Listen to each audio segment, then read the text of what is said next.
महाराष्ट्राच्या राजकारणातलं एक मोठं नाव, पण पवार यांनी साहित्यापासून ते क्रीडा क्षेत्रापर्यंत सर्वच क्षेत्रात जाणकार म्हणून रुची दाखवली आणि म्हणूनच समाजातल्या सर्व क्षेत्रात त्यांचा सन्मान होताना त्या पुरस्काराचाच सन्मान होत गेला। प्रत्येक सन्मानाचं पवारांनी आता संग्रहालयात रूपांतर केलंय। शरद पवार देशातलं एक बहुआयामी नेतृत्व।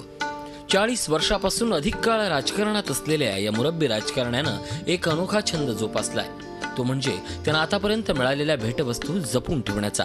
त्यासाठी त्यांनी एक भलं मोठं संग्रहालय उभारलंय।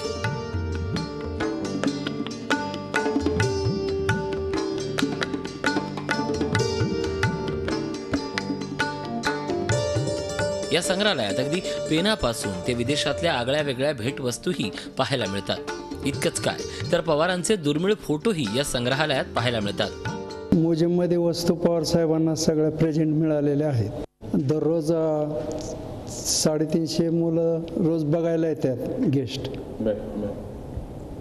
काय सहली बी येतात। असं पवारांच्या आठवणी या बेफाट असतात असे नेहमी त्यांचे निकटवर्तीय म्हणतात, पण या संग्रहालयाच्या निमित्तानं त्यांच्या आठवणींचा हा संग्रह हा सर्वांसाठी खुला झालाय। पवारांचा हा जीवनपट पाहिल्यानंतर पंतप्रधान नरेंद्र मोदींच्या मनात नेमका काय विचार येईल याबद्दलची उत्सुकता जनतेला लागून राहिलेली आहे। राहुल ढवळे, जी मीडिया, बारामती। झी 24 तास रहा एक पाऊल पुढे।